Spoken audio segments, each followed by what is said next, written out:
Vous venez de créer votre graphique, il vous faut maintenant le configurer, c'est-à-dire indiquer à Google Sheet le type de représentation qui collera le mieux aux données de votre tableau. Est-ce qu'il vaut mieux un histogramme, un diagramme en courbe, un camembert, un nuage de points? Bref, vous choisirez le type de représentation adapté, celui qui aura le meilleur impact visuel. Vous en profiterez pour vérifier la plage de données sur laquelle repose le graphique. Si cette plage n'est pas correcte, vous pourrez ajouter de nouvelles séries, modifier les séries ou en supprimer. Pour accéder à la configuration de votre graphique, il vous suffit de sélectionner le graphique et d'effectuer un double clic sur ce graphe. Vous accédez à l'éditeur de graphique et vous allez dans l'onglet Configurer. Dans l'onglet Configurer, vous retrouvez le type de graphique. La suggestion de Google Sheets ici, c'est un graphique à colonne, un histogramme, mais vous voyez qu'on pourrait choisir une courbe, ou une courbe lissée, ou un mélange d'histogramme et de courbes, combinaison, un diagramme en aire, ou un diagramme en colonne simple, ou empilé à 100%.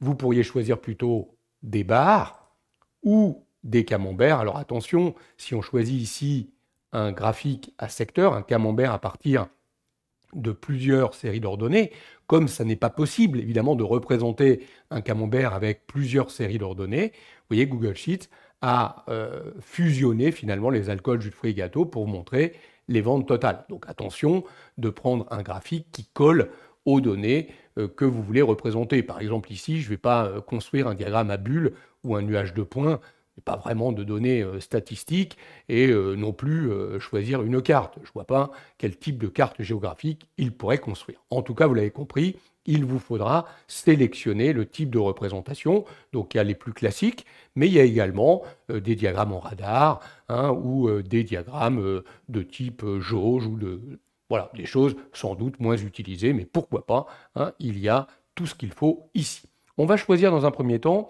nous, un graphique en colonne.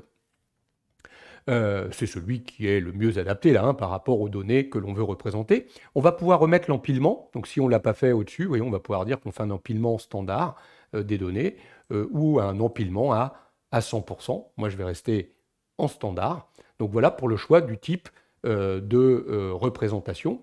On verra plus tard dans le format qu'on pourra lui appliquer un format 3D. Là, pour l'instant, on choisit uniquement le type de représentation. En dessous, on a la plage de données. Vous voyez, A1 des 5. Donc là, on pourrait la modifier si elle n'est pas correcte.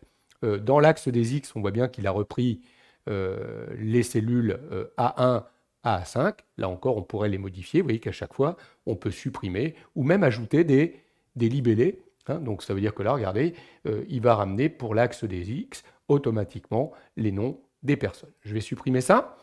Les séries sont ici, alcool, jus de fruits, gâteau, même topo. On pourrait décider de les supprimer, de tout supprimer ou d'ajouter les libellés. Oui, on voit bien qu'il va ramener les éléments ici, Alex sur chacun, ou Mélusine, Sarah, Justin sur chacun des éléments d'alcool.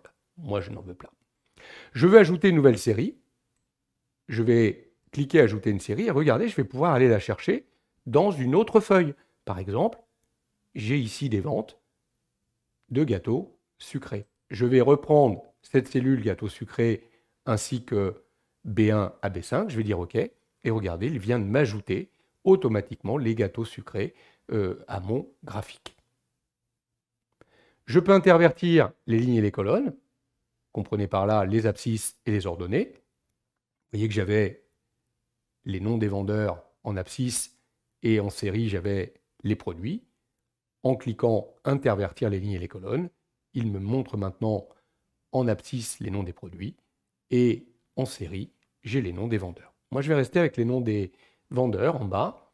Notez qu'on pourrait décocher les cases ici, utiliser la ligne 1 pour les en-têtes ou la colonne A pour les libellés. Évidemment, si vous faites ça, vous n'aurez plus d'informations concernant les légendes. Voilà les principales commandes de configuration du graphique présentes dans Google Sheets.